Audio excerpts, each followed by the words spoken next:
Haggadah, we're talking about two things we need to know about the Haggadah. The Haggadah is the obligation to tell the story of Pesach on Seder night.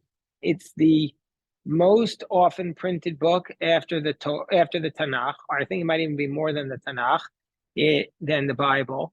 There's more commentaries on it than any other work. It is the crown jewel of the Jewish tradition, is the Passover Seder. This is what we do. We celebrate Pesach, and our obligation is to tell the story. To tell the story. If you have children, you tell it to your children. If you don't have children, you tell it to anybody you can. And even if a person is sitting by himself, he's obligated to tell the story to himself. You have to tell the story. The word Haggadah means to tell. Hagid, to tell. So let's start with the Seder night, and this source which I have, which is called the Mesifta. I use this for the Gemara, and it's just a collection of incredible background information. And as you have the Haggadot in front of you, you could share if you have any insights. So first, we're going to start with the 4 cups of wine. On Seder night, we're supposed to drink 4 cups of wine. We do Kadesh or Chatz, and then after that, these are the Simanim, by the way. We're studying Eilum B'tzias, which is about signs, and the Simanim is the way we remember what we're supposed to do on Seder night. And the first is we're supposed to make Kiddush. Now, what's the source for 4 cups of wine? So what's the source for the 4 cups of wine? Anybody remember? So the source for the 4 cups of wine is the source for the 4 cups of wine comes from the fact almost that the Babylonian Talmud says it's based upon the 4 expressions of redemption that appear in the Exodus story at the beginning of Parashas Va'era. But there's another version of that. The other version of the 4 cups of wine is that it comes not from the Seder night, not from the 4 cups of redemption, but from the fact that, this is from Rabbi Fran, that in the Jerusalem Talmud, it says the word cup 4 times, kos. And this is in reference to the cup of the wine steward and the cup of the in the story of where Joseph said that the wine steward of Pharaoh would be saved and the baker would be executed. We're studying the Haggadah. Ilan. No, you could come right here. I'll give you mine. I'll give you mine. Sit next to me. And we have more ones in English, which we'll have, God willing, tomorrow. Here. So Rabbi Fran said that why was the baker here? You know what? Do me a favor. Bring back the chumash that you had there. The red chumash that you were just holding in your hands. Can you bring me a chumash? So he said, what's the difference? Why was the wine steward of Pharaoh allowed to live, and why was the baker executed? Yeah. Because the fire could have gone underneath the house of rock and bread. Right. So that's what Rashi says. The Rashi said, very good, Akiva. And why did Elon go the other way? Elon. So Akiva says the reason why the wine steward was saved was because he was thrown in jail because a fly had flown into his into Pharaoh's cup, whereas the baker he was executed because there was a pebble in Pharaoh's cup, and a pebble there's no excuse for a pebble getting in the bread, but the fly falling in, that's not your fault. But Rabbi Fran said a different thought. Rabbi Fran said the thought was as follows. He said, if you go look at the verses, it says, he said, go to the end of Parshas Vayeshev, and it says here, and it says, and he said,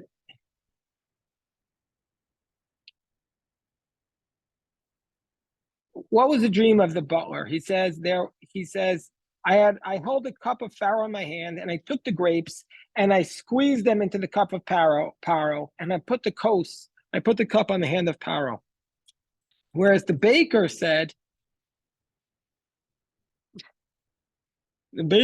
differently. The baker said, I had in my dream three baskets of bread on my head, and there were three wicker baskets, and the top one was and in the top basket there was food for Pharaoh, baked products, and the bird ate them. So how did Joseph know that the butler was going to live and Pharaoh and the baker was going to die? And this is what Rabbi Franz said. Rabbi Franz said like this. He said the baker's dream was all passive. He just had the bread on his head, and the birds came and ate them. He was just an object. Whereas the butler, the wine butler, he said, and I took the grapes and I squeezed them into the cups of Paro. In his dream, he was active. He was active. He showed passion.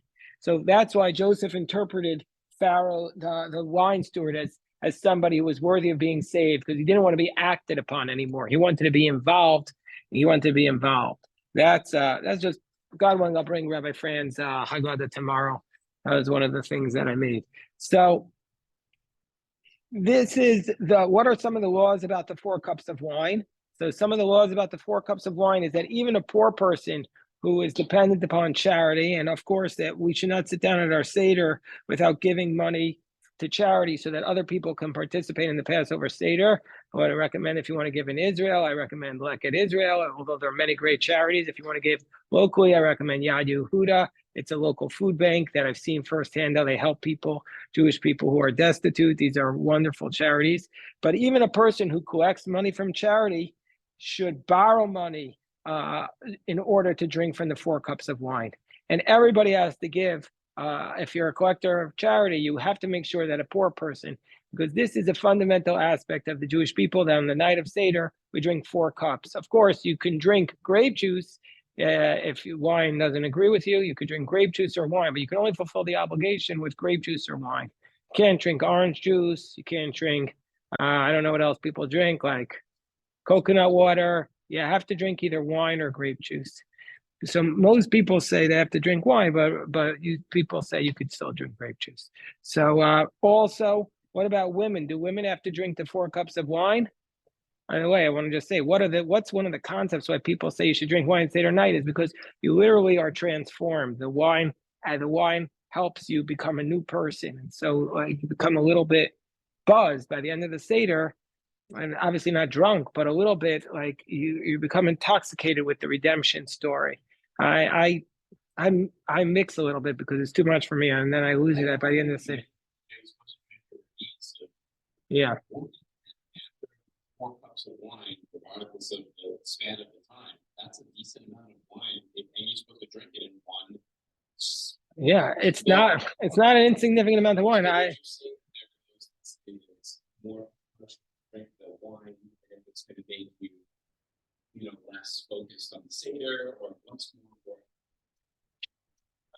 I think it's important not to be drunk at the Seder. I think it's very important not to be drunk at the Seder. You have an opportunity, especially if you're a serious person, you have an opportunity to teach Torah. You have one opportunity to connect a lot of people.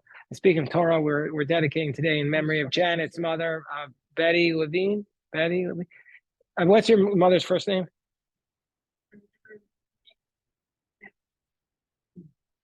Okay. Betty Levine. Okay, Rivka Levine. And we're studying in memory of Rivka Levine. My feeling to answer Seth's question is, yeah, so some people I would drink less alcohol or drink the minimum amount, but the reality is if alcohol really causes you to act stupid, then drink grape juice, because you have an opportunity. I'm saying it impairs your ability to be close focused. It's catch-22. Right. Everybody, this is like a cat. This is the game time decision. Where are you going to best have an experience on Seder night? Really, those types of questions only you could answer.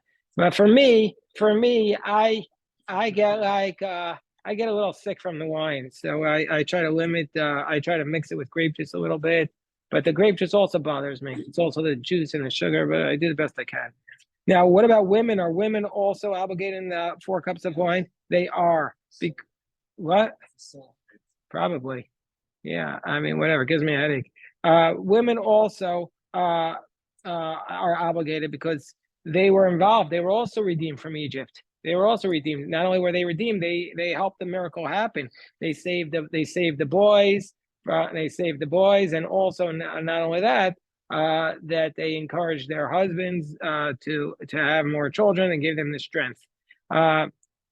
What about children? Should they drink the 4 cups of wine? So children, first of all, if children drink wine, they could get sick. So what about grape juice? They should drink grape juice, but the children also, we have an obligation to teach them about this mitzvah as well, especially once they reach the age of understanding. They should be drinking the 4 cups of wine. Okay, so they bring this down for halacha. Let's say somebody gets sick from the wine. So this is what the Shulchan Aruch says. So you asked that question, Seth. Somebody doesn't drink wine because the wine damages him, it hurts him, or he hates wine. That's me, really. He has to force himself to drink to fulfill the mitzvah of the 4 cups. But he can mix it well. But it still has to be enough wine in there that you can make kiddush on it. And he could take, so some say he could take like maybe other types of wine, but meaning it doesn't have to be pure wine, but if he falls asleep because he drank the wine, then he's exempt. Okay. Anyway, the point is, I do have a problem with wine. I really don't like it, but I drink it anyway on Seder night. It's the only time of the year I drink wine. All that and under a chuppah. Now, what kind of wine should you get? So here it says the best thing is to take red wine that's not cooked previously. A lot of people the whole year are very strict to only use yayin mevushal, which is because the reason why we use yayin mevushal is because if a non-Jew touches wine, then you can't drink it. Wine has to be touched only by a Jew. But that's all. But the way we get around that is that we pasteurize the wine, flash pasteurize it. So then anybody could drink from that wine. Then anybody could touch it because that's a special leniency, a loophole. But on Seder night, the flash pasteurized wine is not considered to be the best of the wine.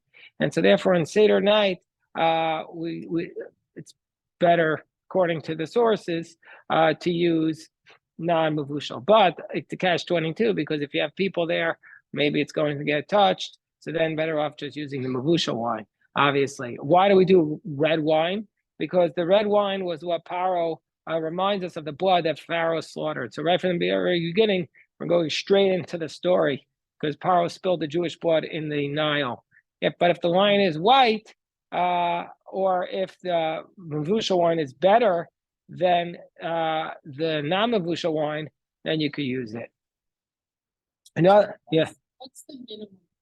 So the minimum amount is a revius. A revius is usually what they say is 4.44 ounces. You don't have to drink the revius each time. You have to fill up the cup to be a revius, and then you have to drink the majority of that cup within like 2 to 6 minutes. So you really only have to total of the whole night. You're only drinking 2.3 ounces times 4, which if you measure it right. But if you take a big cup, you have to fill up the whole cup. So if you take a big cup, then you're drinking a lot more, and then you're really setting yourself up for trouble. So I try to find the smallest possible cup and then drink the minimum, but it doesn't usually work because then I start drinking. I'm like, what the heck? I drink the whole thing and then I end up getting sick. That's what I do. Okay, now there's another custom about the wine. Here, say, okay, fine. By the way, they answer your question there, which is, no, they give their sizes in not ounces, but in Israeli measurements, which European measurements. Okay, fine. So and there's another custom with the cups, is that the best thing is that people should pour for you the cup. You're not supposed to pour it yourself, because this is considered to be the way of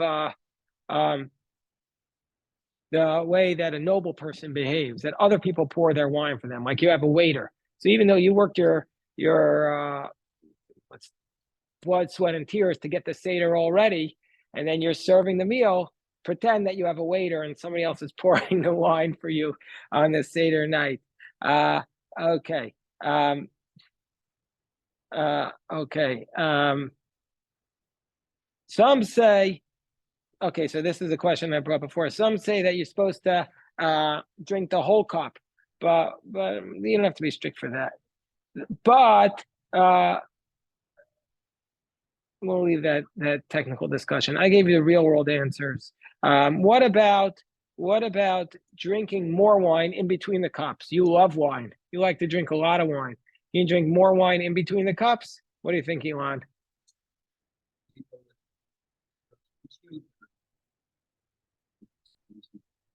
You see, this boy knows his stuff. So they say like this: if you want to drink several cups of wine in between, you're allowed to, as long as you had in mind when you made the blessing. But you shouldn't drink too much because we don't want you to get drunk. Exactly like Elon said.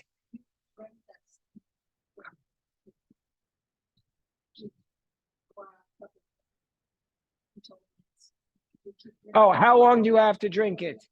Okay, so that's a great question, Aviva. So that's okay. I had skipped that law, but now I'm going to go back to it and answer it for you. You need to drink the amount without a great break in between. You shouldn't wait longer than the time it takes to drink your cup of wine. You shouldn't wait longer than the time it takes to eat a loaf of bread. So how long is that? No, I mean, so that's usually said between 2 to 9 minutes is what we usually say. And so therefore, to be certain, you should drink within 2 minutes. You